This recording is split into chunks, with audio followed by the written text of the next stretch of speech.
Here are the instructions for the Deeper Thinking Lab Equipment Practice Book. So you may be using the digital version of this, which you'll find on Google Classroom, or you may be using the hard copy, which you can collect from the science room. Either way, these instructions will work for both.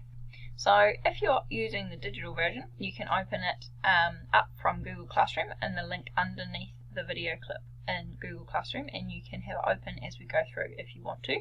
Or if you've got your hard copy, you can have that in front of you also. So I'm just going to talk about what you have to do for each different page. Those of you doing the digital version, you'll notice that this is in Google Slides. So that means that when you click on the pages, it's like having a PowerPoint basically. So I'll explain how that works as we go through.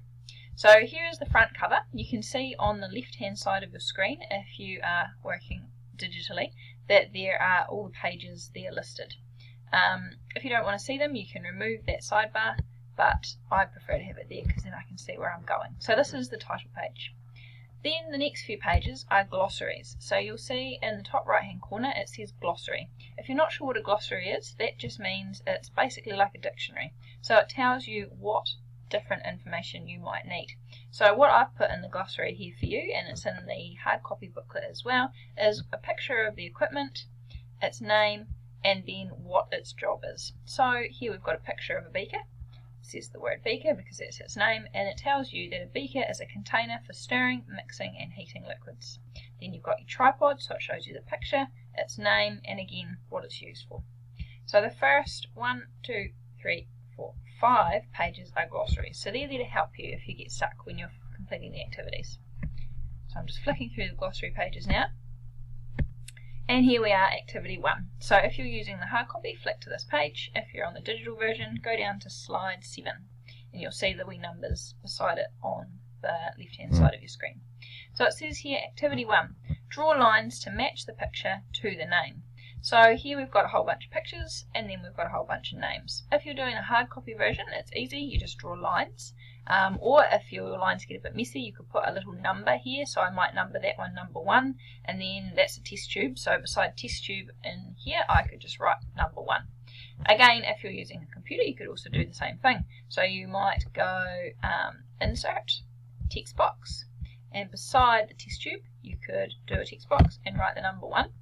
And then when you find test tube on the list, you could also write 1. That's one way you could do it. The other way you could do it was you could draw lines.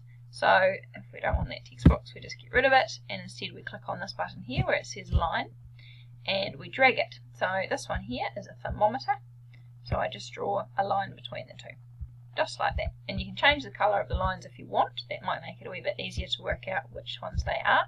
So I can change the weight of the line by clicking on that one, and I can change the line colour by clicking on that one.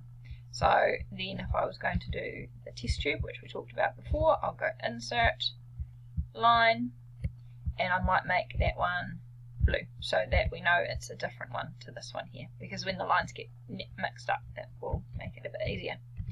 Alright, get rid of them. Okay, moving on. So activity 1 is drawing lines. Activity 2 is just exactly the same. Then we've got activity 3. So you need to tell me what the difference is between these two things.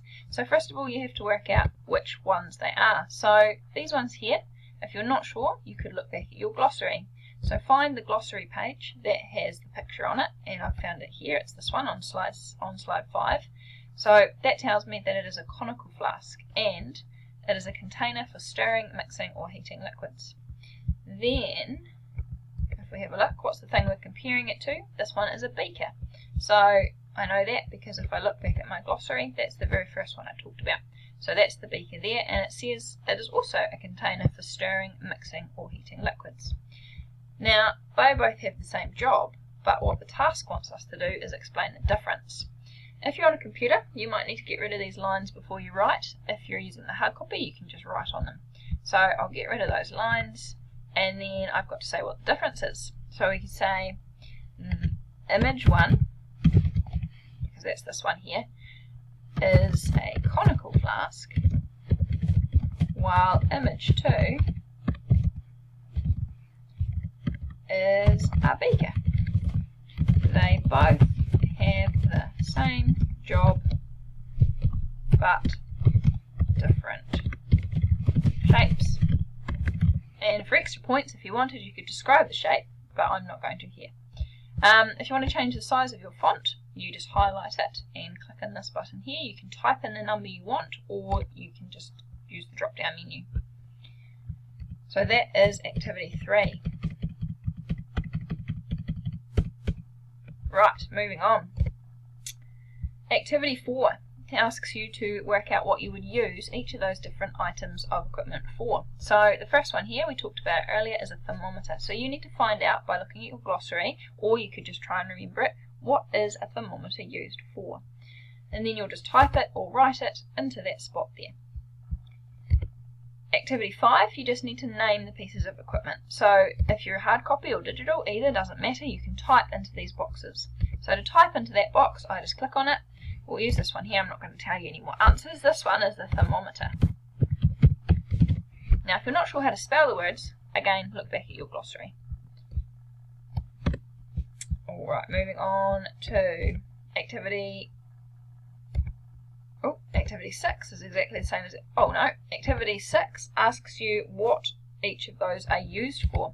So activity 5 said name the pieces of lab equipment. Activity 6 says what are they used for. So a thermometer, in that box you will go back, look at your glossary, find out what it's used for, and then type the answer or write the answer into that box. Okay, activity 7, you need to write an equipment list for this method.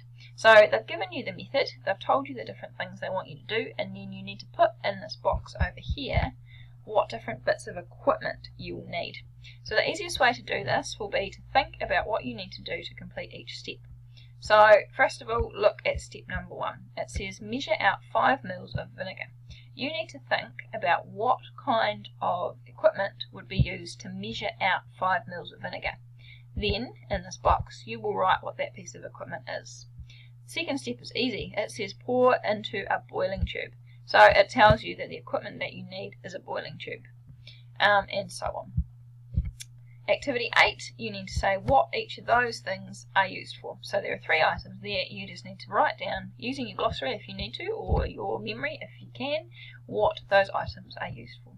Make sure you pay attention to the due date, try and get this done in time, and bring it back to class, or turn it in using the button in the top of the screen for it to be marked. Well done. Have fun.